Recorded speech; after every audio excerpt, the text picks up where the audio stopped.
My name is Intrater, and I was born in the United States and grew up in a Jewish family.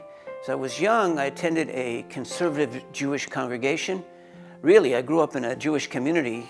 All my friends were Jewish. I happened to do very well in school when I was young, and I was accepted to Harvard University. When I was there, I began to study philosophy and psychology and ancient literatures, and I began to be perturbed by a question of what is the meaning of life? Why am I here? Life didn't seem to make any sense to me that you just go on and in the end you die. And even though I seemed to be fairly successful at a young age, that problem, that question, it bothered me so much that I just couldn't go on without it. And I began to search in all different kinds of philosophies and religions and literatures, and just didn't find any answer.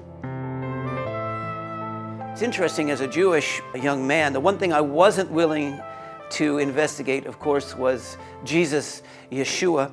But after college, I was traveling in Central America, and I met some very nice young people, Spanish-speaking, and they began to tell me a little bit about Jesus then. And I thought, well, maybe I should just check it out. I got a copy of the New Covenant, the New Testament scriptures, and began to read it. And almost immediately, I sensed, well, all the things that I was searching for in college in philosophy and literature and psychology, this is more truthful than anything else I had ever read before that.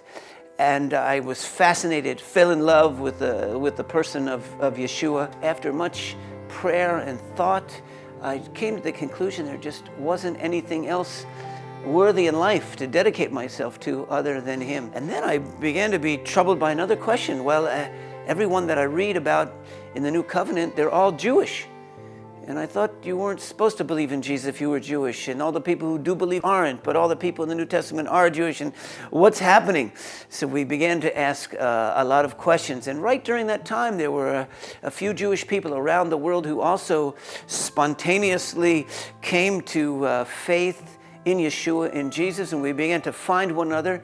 And there was sort of a revolution, a historic reformation of the faith to begin to return to the Jewish roots of faith in Yeshua. We began to recreate an environment where we could believe in Yeshua and yet maintain our identity as Jewish people. And that was the beginning of what we call the modern day Messianic Jewish movement, both in the United States and Israel and around the world. And it's grown, and we're very excited to be part of it. Betty and I and our 4 children immigrated to Israel and went through the Aliyah process in 1991 and 1992. Previous to that, we had been part of building Beth Messiah congregation in Washington, D.C. with our friend Daniel Juster. And after that, building a network of congregations together with Dan, Eitan Shishkoff, Paul Wilbur, Mike Brown, which we called Tikkun. And we also started our own congregation in Maryland called El Shaddai. And so when we came to Israel, together with our teaching ministry, we had a certain degree of success behind us already.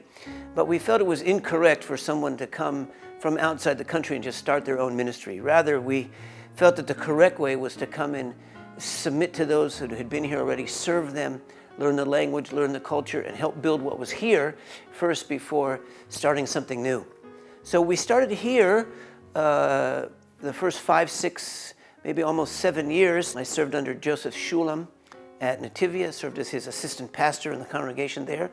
After that, we gave another 6 years to helping Ilan Zamir, who's since gone on to be with the Lord, to build the Messianic Jewish Alliance of Israel.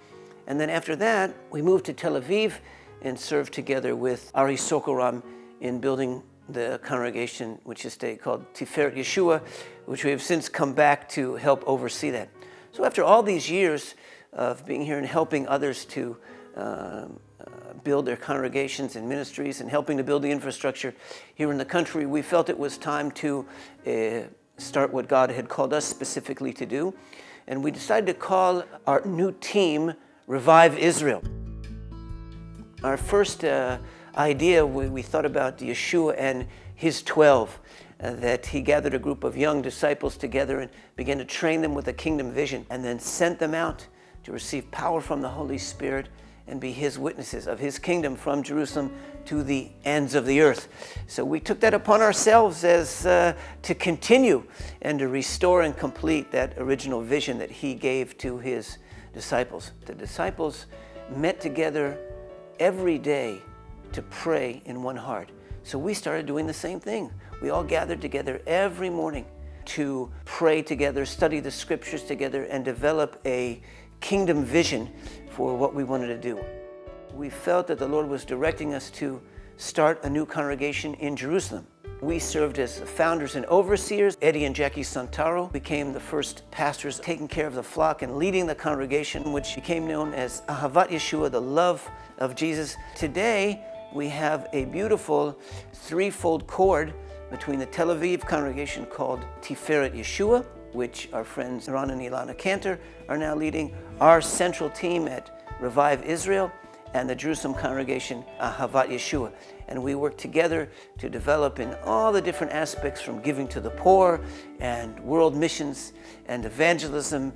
And we are still networked internationally with our friends from Tikkun International Ministries, with Paul Wilbur and Dan Juster and Eitan Shishkov, and the Gateways Beyond Training Centers with David Rudolph. And we want to thank you also for being together and partners with us as we seek to establish Yeshua's kingdom upon this earth.